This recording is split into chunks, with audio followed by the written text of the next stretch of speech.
Hello, everyone. Thank you all for attending our webinar today to learn more about monitoring your Basel III compliance. My name is Natalie Musa, and I'm going to go over a few housekeeping items. But before I do, we are very excited to announce that we have officially completed a merger with another company effective Monday, and our company is now named Pactera. Now on to a few housekeeping items. The webinar itself will be no longer than 45 minutes with 15 minutes at the end to answer any questions that you may have. If you have a question during the presentation, please type it in the questions box and we will be sure to answer them at the end during our Q&A session. Now I'm going to introduce our speakers for today. Joe Velasquez is our first speaker. He is one of our risk consultants here at Pactera. Joe has more than 20 years of leadership experience conceiving and implementing organizational initiatives with varied Fortune 100 companies. He was involved in some of the early efforts associated with managing operational risk in financial institutions and was also part of a team that issued a patent on operational risk assessment. Our second speaker for today, Kurt Luke, is an analytics and dashboarding consultant here at Pactera. Kurt has 20 years of business intelligence experience across many industries, and he will be covering the second half of the discussion demonstrating the operational risk solution.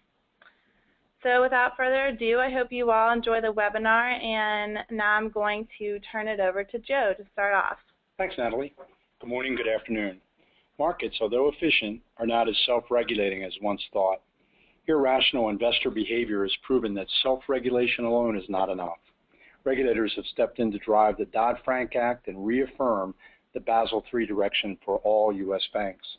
They put the financial services on notice that they need to take more prudent approaches with managing people's money. Internationally and domestically, there are several advisory and regulatory organizations that are weighing in on the requirements for the financial services industry. It's in the news practically every day.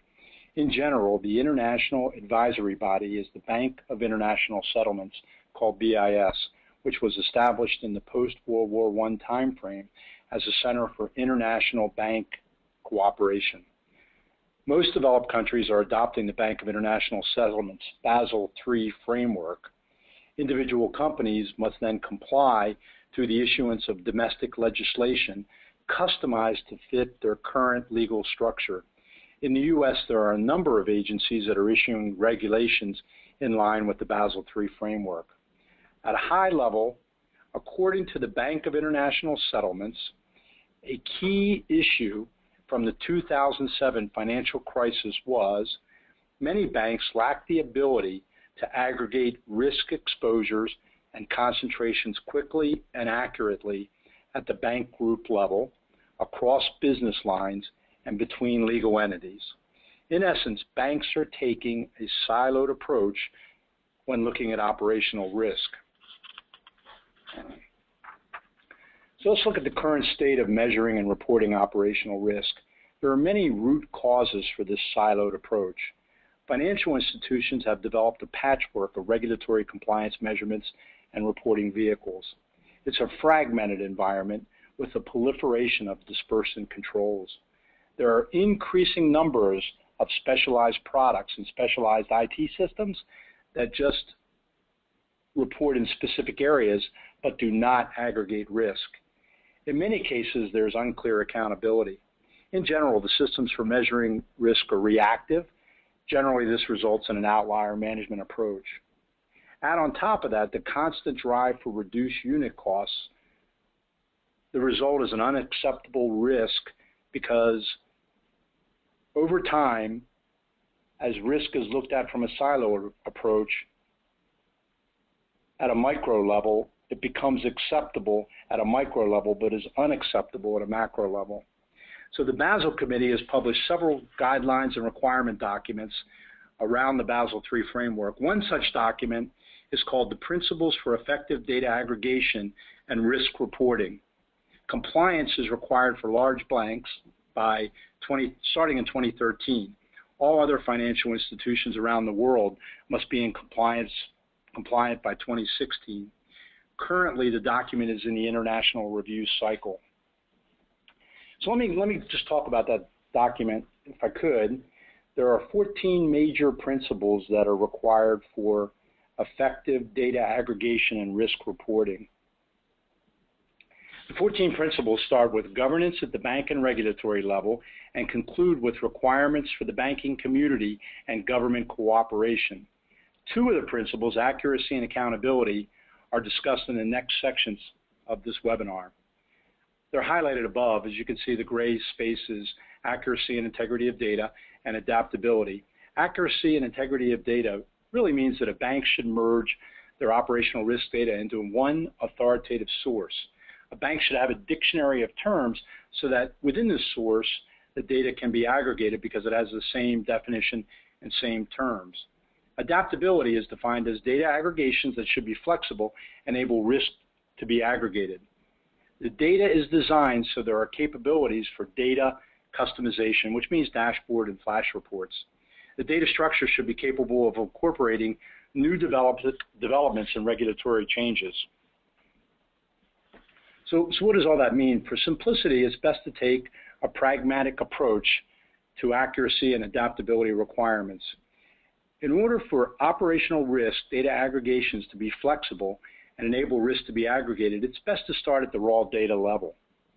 Basel III is fairly specific on the 5 operational loss risk reporting foundational buckets.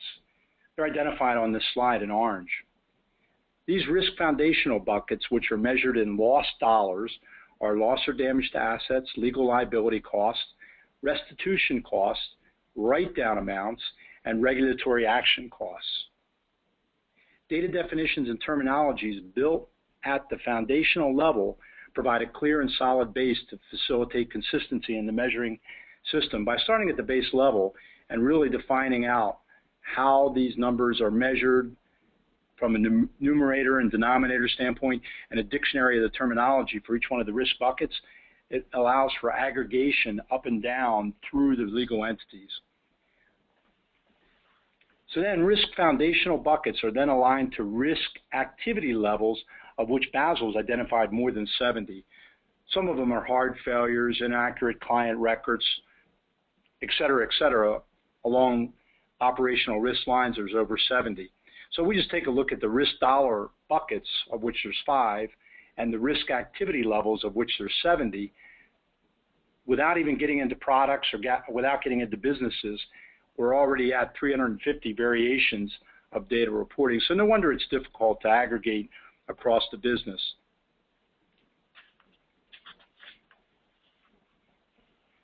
The next level of reporting is the business. At the base level, Basel III regulations identify over 40 activity groups. These groups are like, for example, retail lending and deposits, banking services, et cetera. So the risk activities from the previous slide, we've identified 350, are then linked to products, and the products are linked to activity groups. The activity groups are rolled up to 19 level 1 entities, 8 level 2 entities, and into 4 major business units or legal entities. We have an example coming up. So we take the 350 risk reporting variations from the previous slide and apply the number of reporting variations that are in the activity groups, and we're already over 14,000 reporting variations. Okay, now let's assume that a bank has a meager 100 products. If we multiply 100 products times the 14,000 variations of reporting, there's over 1 million ways to examine risk. The number of risk variations is further expanded by the business unit definitions and the structure within each financial institution. No wonder it's so difficult to aggregate risk data and why organizations prefer to look at it from a silo perspective. So I'd like to just take a look at some operational risk highest loss data. At the activity reporting level, operational risk data is being collected by the Operational Risk Data Exchange called ORX. This is a European organization affiliated with the Bank of International Settlements. And here's what the data says. One of the 4 major business reporting entities, and there's The four entities are investment banking, asset management, and retail brokerage. Let's take banking. Within banking, there's a number of different activities, but retail banking represents 60% of the operational risk losses. Within retail banking, the risk activities reporting the highest losses are execution, delivery, and process with 37% of the losses, and that's generally errors inside the bank, and external fraud with 36% of the losses. Bank robbery is one of the components of external fraud. The following example that we're going to go through will build through a bank robbery example and show how it rolls up into external fraud and then back up into the business. But first, the story. So what you're seeing on your screen is a picture of Patty Hearst. She's a reputed bank robber. Patty is the granddaughter of William Randolph Hearst. The Hearst Corporation is one of the largest diversified communication companies in the world. Those of you from Charlotte will be familiar with the Hearst Tower, which is named after the Hearst family. Patty gained notoriety in 1974 when she was kidnapped and held for ransom by a radical group called the SLA. Although kidnapped, Patty ultimately joined her captors. Above is a famous propaganda picture of Patty robbing a bank. Patty was caught shortly thereafter and sentenced to a long prison term. After 2 years, her sentence was commuted by President Jimmy Carter. She was later granted a presidential pardon by Bill Clinton in one of his last official acts before leaving the office. Okay, back to bank robberies as a key component of external fraud.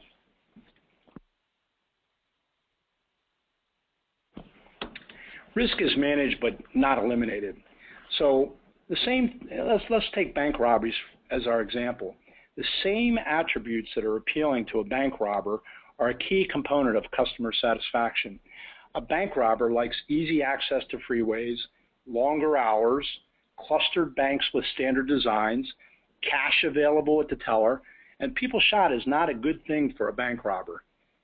Let's take the customer. They have the identical attributes. A customer likes easy access to freeways, longer hours, clustered banks with standard designs, cash available at the teller, and people shot is not good for the customer. So managing risk is truly a balance. So let's go a little bit further and take external fraud mitigation. So how do you mitigate a bank robbery when the same things that are satisfying for a bank robber are satisfying for customers? Here are some actual pictures and headlines of bank robberies. In the first photo, an individual robbing a bank is caught on camera. When giving the robber the money he demands, the teller slips a die pack into the money. A die pack's an ink exploding device that is activated at the bank exit. On exiting the bank, the robber's pockets are so full of money, he almost doesn't make it out the bank. When he does get outside, the die pack is activated, explodes with ink, and destroys most of the money. What the money is remaining is marked and results in a headline of a newspaper saying, "Dye-stained bills at strip club leads to bank robbery arrest." But not all risks are so dramatic. Back to our risk aggregation work. Let's take a look at let's continue with this bank robbery example and look at how it can be rolled up through external fraud into different business units. I'm going to turn it over to Kurt, and he's going to take us through a demo of the different ways to look at this risk. Thank you, Joe. Great lead into this. I'm going to flip over here, and we are going to bring up this product that we've developed. And just as a quick introduction to the product is basically for everything that Joe has previously mentioned. The concept is that, as we've talked about, there are literally millions upon potentially billions of rows of data that underlie all of the different facets of risk, specifically operational risk. So what's needed is a systematic method to collect and then be able to report on all of those individual lines of data. So what we've got here, what you're looking at right here is basically a very holistic view of of risk for a sample organization. So just moving around the application just for a second, you can see that you can look at the risk at any point in time. So as we kind of move through in this system, we have 3 years of data loaded. So I can select different months that I might want to drill down on. And as you'll see, we're allowing the person operating this system to see the data, to see the risks, both from a geography perspective, but also from a business unit perspective. And we built all of this structure around this, really following, as Joe already alluded to, kind of the Basel III requirements. So I'm going to take you through 2 case studies, 2 examples, scenarios, and I'm going to follow right along with what Joe was kind of talking about from a much more exciting perspective of the kind of the stories ripped from the headlines around bank robberies, and show how we could kind of observe patterns within different areas, and to look at some of the details of that type of data. All right, so kind of talked about the fact that you can look at it by year, by month, by business unit, by geography. Down here, we've got our operational risk categories. We can also, we built this system so that people could look at things at a point in time, but they could also look at things from a trending perspective. With all of this level of data, it's very important to understand what's happening right now, but to understand what happened in the past, which would lead you towards what are the trends for moving forward, where might you be heading into trouble. So in this scenario, we're going to pretend that we are responsible within the East Coast. So when I click within the East Coast, I want to get a quick look at some of the trends, and I can see right here that it seems to be, for whatever reason, it trended up in the 3rd quarter. So I'm just going to highlight this area, and now I'm looking at just that area, and now you can see that there's what was actually sort of blended out is now very apparent, and there's a serious issue within that 3rd quarter. We also see that we've sort of redlined in a number of different areas. But taking this scenario of kind of looking at external fraud, which obviously, if we drill down within here, is going to be bank robberies, we'll click down in here, we'll click onto that, and you can see that we're focused now within the East Coast, within external fraud, within the year 2011 and the 3rd quarter. Well, the next thing I might want to ask is, well, where is this happening? So we've built into the system a number of different ways for looking at the data.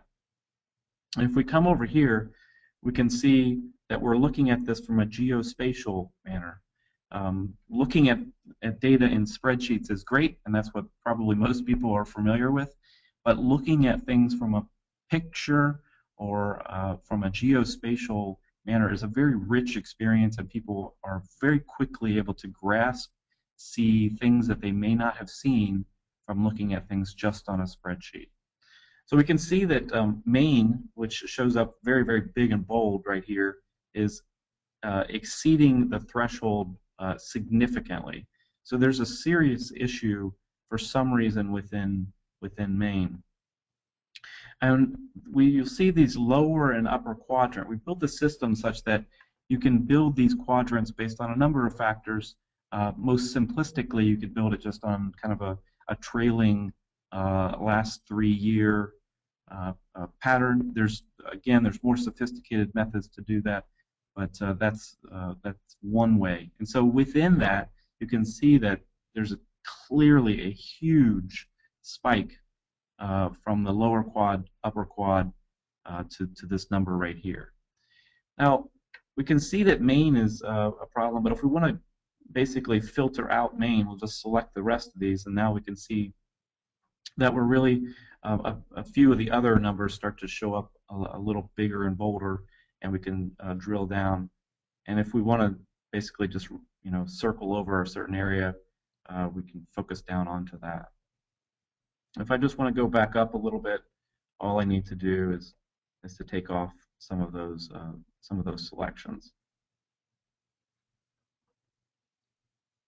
All right. Everybody wants to, of course, get this into Excel, so we'll come over here and we'll look. We'll drill down a little bit, and we can see some of the operational risk details. And so what this page was meant to show is basically that you can get down to the actual numbers. In this case, and what we've loaded here, we're really only going down to the state level. The system will support going down as low basically as you want to go. So let's go down to branch level or whatever geographic structure we would like to load.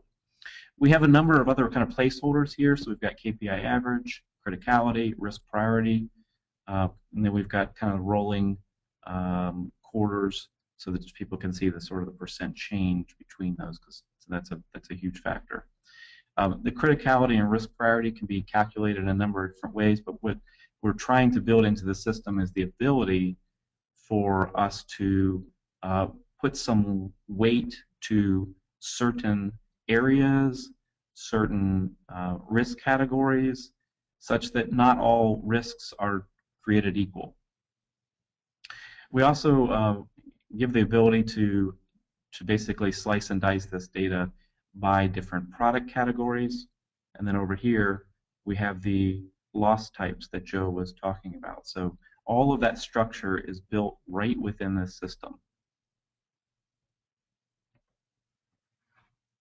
All right, I'm going to take us back up to a second scenario, and I'm going to clear some of these selections out here.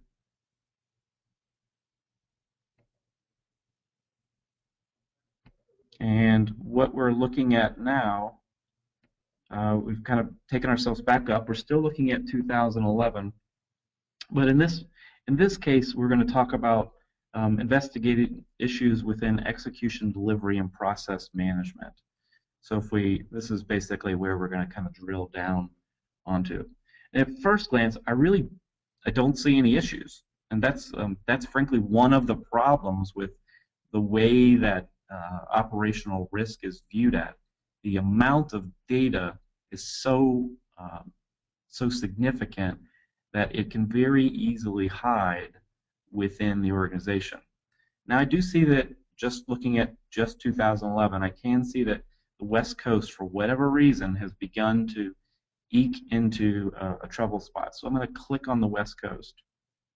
Once I do that, I can see that actually quite a few of the risk categories do have some sort of issue.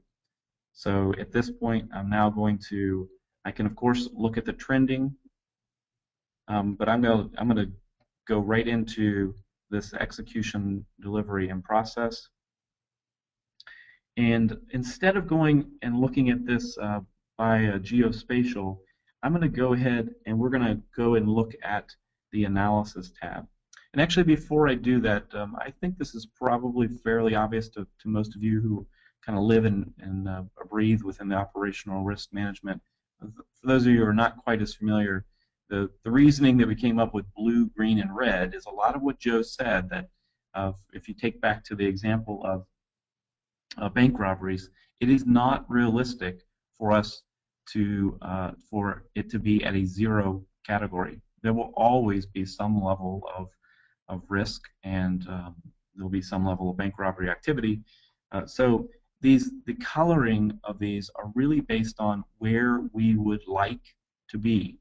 This is even better, but this is acceptable. Red is exceeding the thresholds that we have set within the system. If I go over to this analysis tab, I can see that this is a different way of looking at the data. We're looking at this from a scatter chart, and I can see very, very quickly that we have a severity ranking. So we've defined some level of degree of severity for these different event levels. And then I'm also looking at this from a percentage change. In other words, how much did it change from one quarter to another? The size of the bubble has to do with the volume of dollar. So for example, in this case, we've got an issue with our transaction capture. Now what I can do at this point is I can basically click on that, and I'm now drilling down through the structure that we've defined so that I can continue to move down through this to get to a fairly low level of detail. And you can see right here that we've got another view of that same data. And we can move back up through here.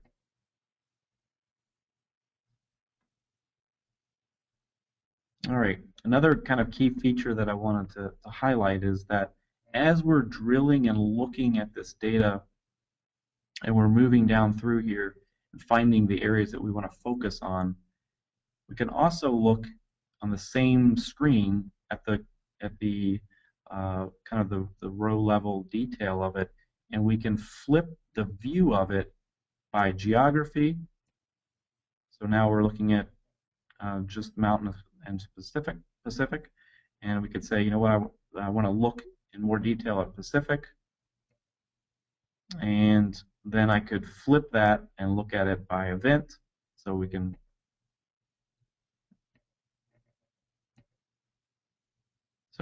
very, very quickly explore the operational risks that we have and find the issues, and then from that point take some action.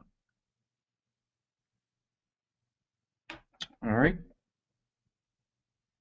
The last page that I want to kind of talk through is this ability for us to compare one risk or one geography to another geography. So in this example, we're looking at basically the East Coast versus the East versus the South. And so we've got the same event levels defined, but we're basically looking at the data from the two different areas. And so I can over here I can of course use this cycle group to look at the data at the lowest level detail, but I can also see the trends right here. If I wanted to switch this, all I need to do is just go over here and let's say I want to look at the East versus the West. So we built into this system very easy ability to compare down to whatever level of detail that you'd like by geography, by event level, by loss type, product category, etc. All right, this is just a real quick look at this product. Hopefully you get a good idea of what types of things that you could do with this to really manage with what can be obviously very very difficult just based on the sheer volume of data. So with that, I will turn it over to back to Natalie for questions and answers. Thank you, Kurt. I hope you all have enjoyed the webinar so far. Now it's time for question and answers, and we have a few questions that have come in. I will ask them in. Yes. Natalie, I'm sorry, I probably jumped ahead. I think Joe wanted to summarize this piece, or the. Oh, okay. Yeah, we just got a quick summary here. It won't take very much time. Then we'll jump right into the questions. Thanks, Kurt. So, measuring and reporting operational risk, taking a pragmatic approach to detection with consistent data definitions, not siloed data definitions, ultimately will result in a simpler output, which really requires less data to manage operational risk. The simpler approach allows risk to be transparent and understood. This results in a better understanding of risk at the first line of defense. And the first line of defense is really where you want to be managing risk. Setting operational limits based on history, trends, or current capability, or the risk appetite of the financial institution reduces the guesswork. And the way this model is built out, setting those limits at the lowest level of the organization, ultimately at the highest level, which is across multiple different gyrations, up to 1 million different variations as we saw, allows for complete aggregation. We have a bit of a feedback. So comparing access. Comparing across businesses enables the comparison of areas, franchises for operational risk, provides a perspective on emerging trends. So you can look across the business, each one of the different individual products or individual regions or individual areas, as Kurt showed you, could be trending one way in risk, but when you look at these different areas in an aggregated view, the risk could look totally different. So data comparison provides insight to the firm as a whole on the interrelationships of business characteristics and business entities to operational risk characteristics. So how does all this play out? How would a company approach this type of data aggregation view? How would they get started? Well, most companies, at this point, most companies have been measuring and reporting operational risk in one form or another for a few years. So the first step would be to find out where the company stands today and look at across the business what's being measured, how are measurements defined, and then identify what the current operational risk reports are. The next step would be then to take this view of the as-is and compare it to best practice, which is defined primarily by Basel III, and then and also some of the Basel III supporting documents, and then develop a gap to regulation requirement. So take the as-is, do a gap analysis, and then from there, a multi-generational action plan can be developed. And ultimately, this is really where the fun part starts, because ultimately, mitigating risk can really save money, save time, and result in a much cleaner approach to the management of operational risk, and ultimately less capital requirements under the Basel III regulations. Okay, thank you, Joe. We are now going to move on to our questions. We have a few questions that have come in. I'm just going to go ahead and read them off. The first question: how does the data get into the system? And also, what is the time frame to implement this tool and to begin to start using this tool, assuming you have all of the data? Kurt, do you want to? This is Kurt. I guess I'll take that. Yeah, sorry, I had to unmute myself. I guess there's two questions there. The data collection piece is basically going to be, well, let me start back with, the system is built to facilitate the loading of that data wherever it is. And we understand that it's going to be from various different data sources. It could be from something as simple as Excel. It could be something as complex as many different operational systems. So part of what we do when we try to implement this is to work with an organization and do a quick analysis, as Joe said, of where are you at? Where are you at today with operational risk reporting, and do an assessment of both from a business perspective of are we measuring the right pieces, because we don't want to spend the time to collect the information and put it into the system if it's not the right measurements. And then once that's decided, then the question is, where is that data? And from there, is a timeline can be established for how long it would take to load that data in. And again, some of it can be manual, Excel, and some can be very automated from different operational systems.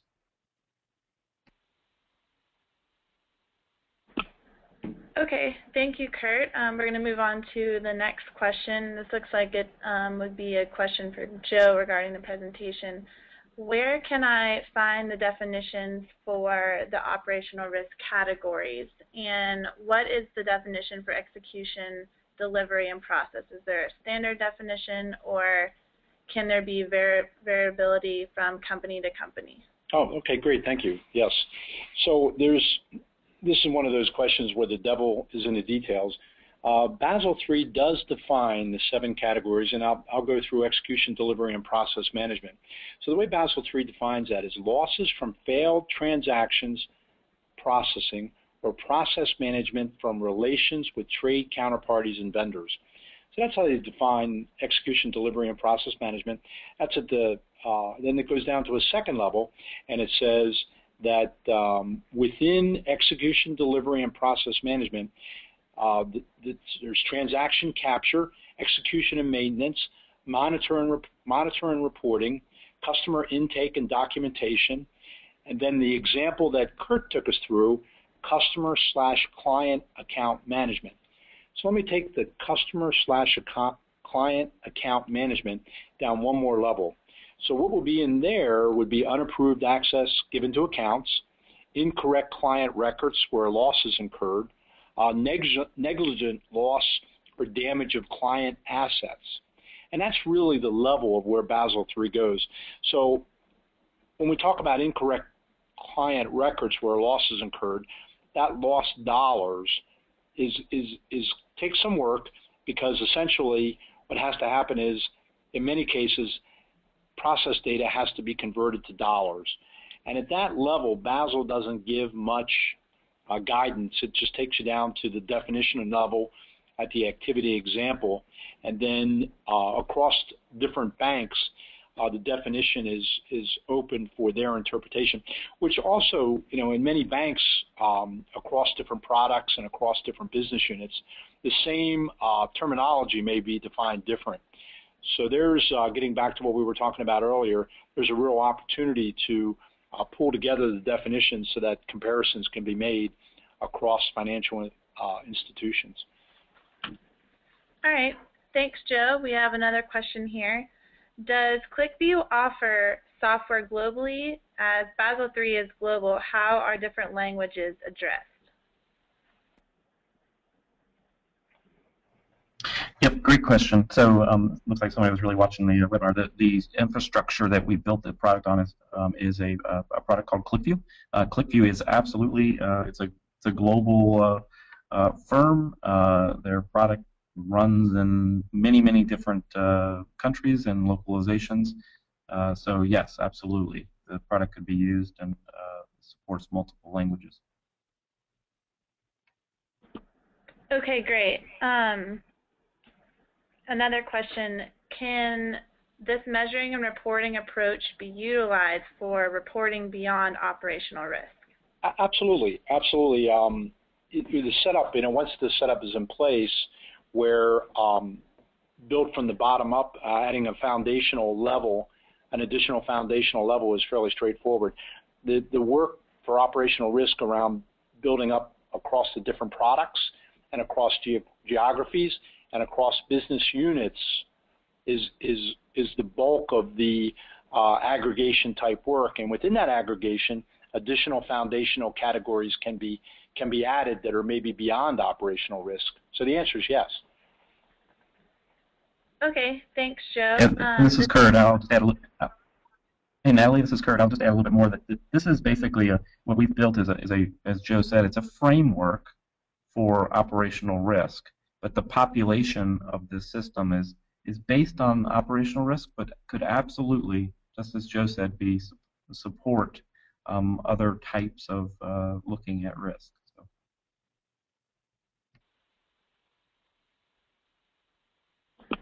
Okay, great. Thanks, Kurt. We have another question. In addition to a regulatory requirement, are there any examples of cost savings to help build the business case for this type of system? That's a great question. So in addition to the regulatory, yes, and so let me just hit the regulatory item for briefly.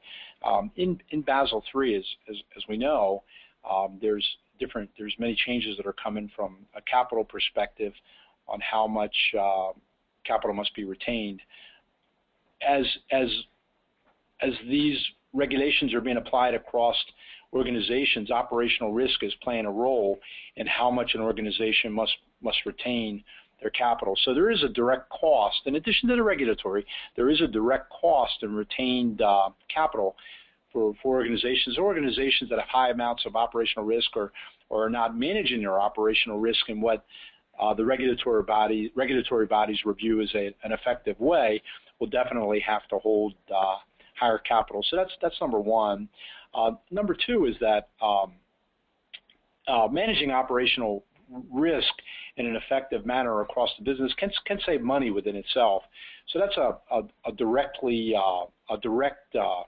savings that can result, because obviously, as we were taking a look at the risks, they're all elements that need to be managed and mitigated. Some are easier to mitigate and manage, and others are not. Much of management of risk is knowing what to manage. So there's some inherent savings there that could result in anywhere from 20 to 30% based upon other organizations that have gone down this path of their risk costs, depending upon how sophisticated it was set up. And then additionally, as part of the as-is and looking across the organization, there's going to be many different ad hoc reports and many different systems and individuals that are maintaining those reports that can be consolidated into one approach across an organization. And there's savings to be had, because in most cases organizations are spending the money in one way or another to report against operational risks. They're just not necessarily doing it in a very organized fashion. So therefore, there's multiple different silos and multiple different activities occurring across the organization that can be consolidated and as well save money. Great, thanks, Joe. We have one more question here. Looks like this is for Joe. What effect will measuring and reporting operational risk have on capital requirements? Well, that's a great lead-in from the previous question. One of the savings that we were talking about is really around how much capital needs to be retained by an organization. So as time goes by, starting in really 2013, and we've been hearing about it in the news, the capital requirements get tighter and tighter, and part of that component is operational risk. So it depends on how well an organization is managing their operational risk. Not all of the legislation is completely defined yet, but it's coming, and so there will be a component associated with operational risk, and what that is anybody's guess at this point, but it will be significant. Great, thanks, Joe. Well, that looks like that's all the questions we have gotten for right now. Thank you all for attending this webinar, and as part of the webinar, we will be sending out a follow-up email which will include a complimentary white paper which will follow up with this webinar. So be looking forward to that, and Kurt and Joe's contact information will be in that email if you have any additional questions. So thank you so much for joining this webinar, and hope you all have a great day. Thank you.